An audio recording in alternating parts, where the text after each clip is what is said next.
The following podcast is a W2M Network original production. Visit W2Mnet.com for all of our other great podcasts, plus news, reviews, articles, and opinions from the worlds of wrestling, video games, football, and entertainment. And we are live again to tape to the W2M Network for Wrestling to the Max 205 Live for May 1st, 2018. Good evening, afternoon, morning, whenever you're listening. We don't discriminate. I am your host. My name is Harry Broadhurst. Unfortunately, the co-hostess with the mostest, Miss Liz Puglisi, is unable to join us due to a family emergency. However, the bane of my existence, the Merv Merchants to my Kevin McAllister, Brandon Biskobing is here with me. Why must you do this to me? Why must I do what? Why must you make me such horrible people? So this one you actually get. Yes. You're terrible. No, I'm home alone. There's a difference. Screw you. Poor Marv. This isn't Christmas. Christmas in May! Okay, it was 75 degrees in Ohio today. Maybe not. And after a quick recap of what happened at the GRR, our opening contest, scheduled for one fall, is a Teddy Long special. Player?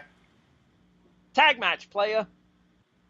As Deo Itami and Akira, my screen reloaded on me.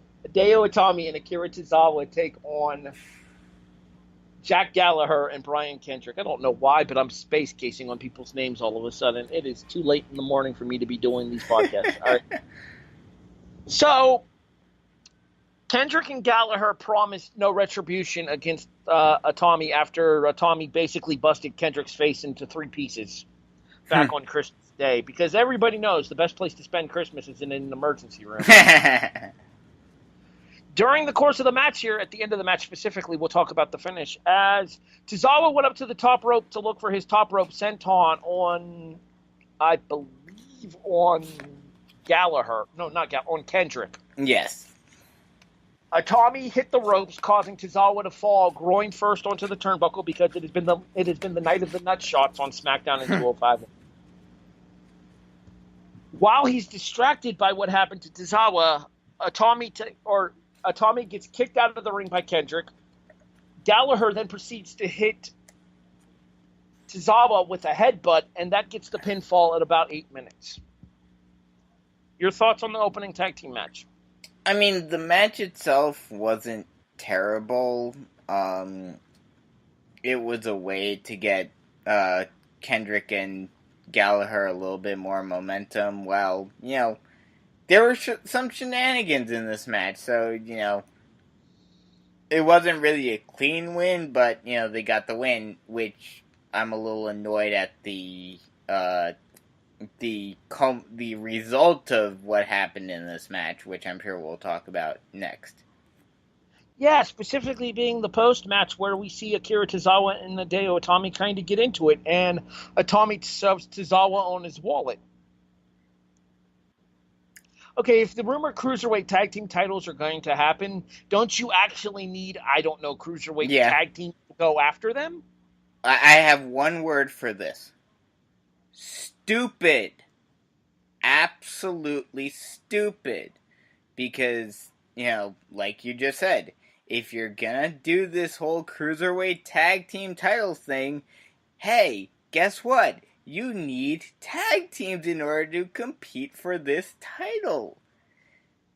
Why are you destroying your most popular tag team only a month and a half after you created them? This is stupid. Yeah, it doesn't make any sense to me either on this one here.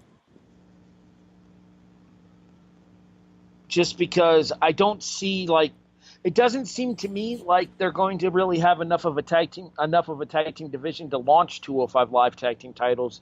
And if you're going to go through the process of breaking up tag teams before you even get there, such as Tony Nese and Drew Gulak, and now Akira Tozawa and Hideo Itami, then what's the point? Yeah. I mean, the only two teams now, at least now, if you still had Team Japan, it would have been 3 teams now with, Lucha House Party, Team Japan, and Gallagher and Kendrick. But now you're just back to square one of just having 2 teams again. Unless we see a situation where there are teams either brought up from NXT for this tournament, or there are teams brought in from the outside world. Like who, though? Where are their cruiserweight I mean, there used to be a cruiserweight tag team on NXT, but we also saw where that went. The only cruiserweight tag team in WWE at the moment outside of 205 that I can think of is the Bollywood Boys. Well, I could definitely see them involved in 205 Live once Samir recovers from his torn ACL. I could see that. Especially since I could see the Samir Sunil split from Jinder Mahal over Jinder's failure to get back his title. Yeah, I could see that. Title, Billy. Anywho, backstage, Drew Gulak runs down Kalisto for failing to get the job done against Cedric Alexander at the Greatest Royal Rumble, and says tonight he proves that flipping and flopping aren't the way to go, that instead it's going to be Gulak presenting the way to a better 205 Live by showing Kalisto what's what. I mean, those weren't his exact words, but you get the point. Yep. Buddy Murphy makes weight. Huzzah! Good for him. Buddy Murphy attacks Jobber, and it is Stompicus the Jobberish. As Murphy gets a referee stoppage following the Brock Lesnar triple powerbomb special at 1 minute and 45 seconds. Good for Murphy, I guess.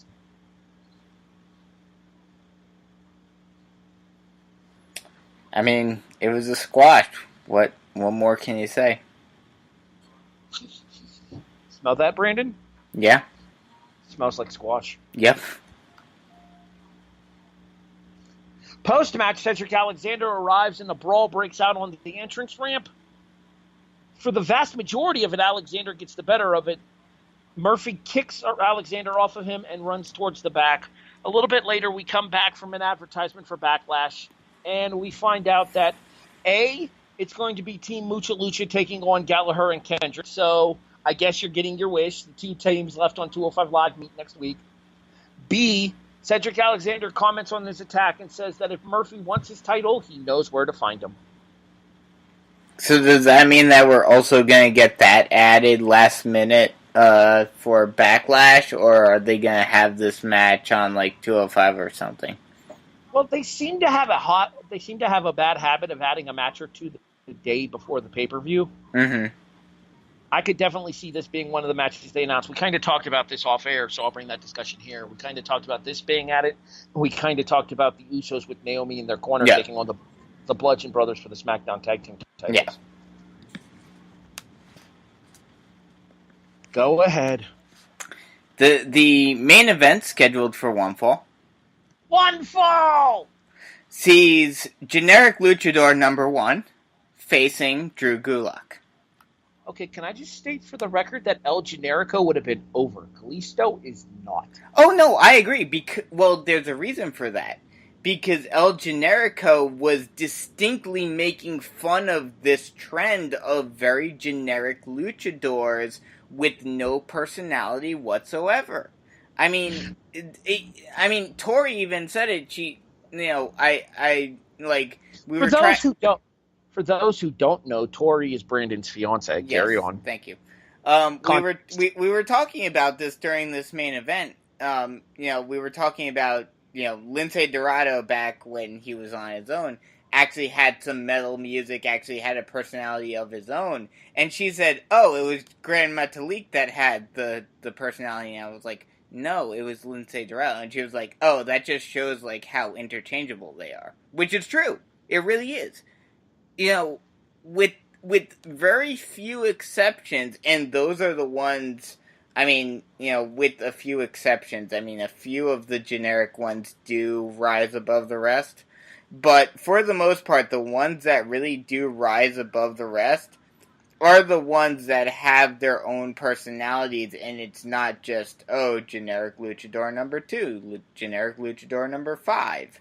You know, and the fact that they took their one luchador that was outside of the rest of them and just said, oh, we have nothing for you, so we're just going to clump you in with the rest of them, just shows how bad WWE handles luchadors.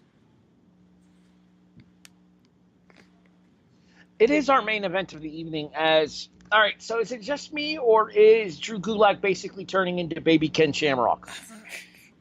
I mean, hey, you told me something that I'm gonna have to look into now. That, you know, I was like, the only difference between, we were talking about this off air, but the only difference between these two, I thought, was that Gulak never was in MMA, and you mentioned that he did do a little bit of MMA in the past, which I'm gonna have to look into now. Like, it was very basic level MMA, Yeah. like nothing you'd ever hear of, Yeah. unless you were looking. But yeah, to my knowledge, Gulak's actually had some MMA fights before.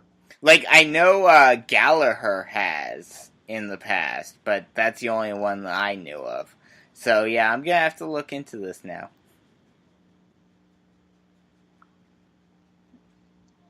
Anyway, the match itself is actually pretty good, but I give a lot of the credit to Gulak. Gulak Yes. has just been on fire on 205 Live lately, and frankly, the sooner that title's around his waist, the better off the show probably is, because he is the most consistently entertaining thing on 205 Live. Mm-hmm. I still wish we got more PowerPoint presentations. That one was for you, Liz. We miss you, and we hope you're back next week. In all sincerity, though, Kalisto more than held up his end of the bargain here. And the most surprising thing to me here is not that we actually get a clean finish in this match, because we're used to getting clean finishes on 205 Live, but we get a clean heel tap out on 205 Live as Gulak submits Kalisto with the Gulak at 12 minutes and 50 seconds. Well, I think that shows two things in terms of this. For one, it shows that Gulak is actually going to be used well in 205, and that they are looking to find a way to push him and get the title on him at some point. The other thing, though, is that they are really using Lucha House Party as more of a tag team stable, and, you know, individually they aren't all that great, but it's more of the sum of the parts type of thing. Yeah, I mean, you kind of got that impression off of the Greatest Royal Rumble when Kalisto went down to defeat as quickly as he did to Cedric. I mean, the match only went about 7 minutes at the Greatest Royal Rumble. Post-match, post-match, Dorado and Metalik check on Kalisto. And we find out that our main event for next week is going to be Buddy Murphy taking on Mustafa Ali. That should be pretty good. Yeah. Mustafa's one of those guys who I was kind of surprised not to see overseas, but given his name and given his personal beliefs, I'm not entirely shocked either. Yeah, we talked about this last week on the show. I was honestly shocked to see Arya Daivari and his brother doing what they did at the Greatest Royal Rumble, and I hope they're taking proper precautions, because did you see what apparently has happened since? Yeah, apparently Arya's been getting death threats. Yeah. Guys, So, know that this is meant with all sincerity. And I apologize in advance. It's a fucking work. Yeah. Oh, yeah. Well, but, I mean, they don't know that over there. They can't possibly be that stupid. Yeah, I mean, we've seen people be that stupid over here in the U.S. Just, it makes no sense to me. I agree. I get that it's a cultural thing and that Daivari's not actually Iranian, and that's probably why people are pitching. Because apparently it was the Iranians, not the Saudis, that were pitching a bitch about what Daivari did over there during the show. But again, guys, it's entertainment. It's meant to distract us from our real world problems, not add to them. This is a guy who has a family, and he's getting death threats over a wrestling show. Grow up. I mean, to be fair, I could have seen this coming from a mile away when, as soon as he walked out, I was like, oh god, this isn't going to end well. Score 1 to 10, Brandon. Where do you fall for tonight's episode? I'm gonna give this a 6. Nothing really too spectacular. They made the boneheaded decision of breaking up Team Japan already. I liked seeing Gulak get a win. That was the upside of this show. But, other than that, nothing really too crazy. I'm actually a little bit higher because I enjoyed the main event more than you did, so I gave it a 7. I mean, I enjoyed the main event, but I don't think that was enough to draw it, higher than what I had it. The opening match was good until the stupid decision creatively at the end of it. But at the same time, given the fact that Hunter's in charge of 205 Live now, I'm a little bit more inclined to see where this goes. I have a little bit more faith in the 205 Live and NXT creative staffs than I do on the main roster staff. Mm. I'm not entirely sure that this is the entire blow-off at beginning the official end of Team Japan. I still think we're going to get some more involvement with them before we end up seeing Hideo Itami versus Akira Tozawa. And frankly, that match is going to roll. Oh, yeah. Oh, I agree with that. One-word review, Brandon.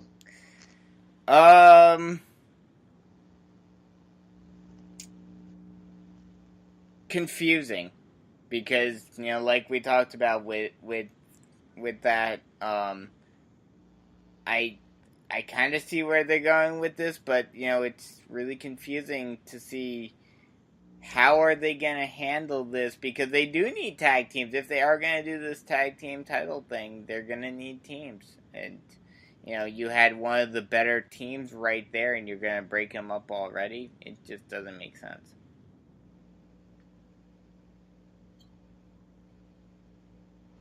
I'm going to go with promising. And the reason I say that is because of what we're looking at with Gulak here. Mm-hmm. Getting a main event win via clean submission over what many consider to be one of the most popular cruiserweights in the WWE and a former cruiserweight champion in Kalisto. Despite our feelings about how generic he may or may not be as Kalisto, and there's some validity to that.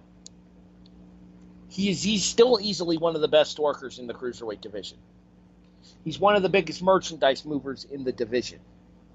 He is somebody that the common fan, the non-traditional 205 Live watching fan, will know. So for Gulak to pick up a clean submission victory over Kalisto, it means something still. Therefore, it tells me that they may have something bigger and better in mind for Gulak down the road, and I can't wait to find out what it is. I certainly hope you're right, because I would love to see Gulak on the top of the card. Especially if I know they're trying to go away from this, but I still would love to see him do some PowerPoint presentations. See, I think this is a more serious Gulak now, and that's why he's kind of stepped away from those. That's true. This is more of a Drew Gulak who wants to hurt people rather than a Drew Gulak who wants to entertain people. That's true, but PowerPoint presentations aren't supposed to entertain people. They're supposed to inform people. This is true. Maybe he'll do the PowerPoints once he becomes champion. Exactly. Hey, yet another reason for him to be champion. Yes. PowerPoint. I want to get that chant going. So, this isn't your first review this week here on W2M, is it, Brandon? Nope. That's your cue to plug the show. Okay. I've got the Raw review this week with Liz Puglisi. We've got the SmackDown review of me and Harry. I got it from here. Yeah, you can take it from here. He has the NXT review tomorrow night, or excuse me, not tomorrow night. Well, technically tomorrow Thursday night. night. It is technically Wednesday here on the East Coast as we're recording. I know this. But Thursday night, around Thursday evening around 9-ish or so. It drops to the areas where you would listen to your podcasts, iTunes, Spotify, or not Spotify yet, but we're on our way. iTunes, Stitcher, iHeartRadio, Podbean, CastBox, etc., etc., etc. So he'll have NXT on Thursday. Who he's hosting NXT with, we're not entirely sure yet. We'll get there. We'll find out. We'll let you know. Stay tuned.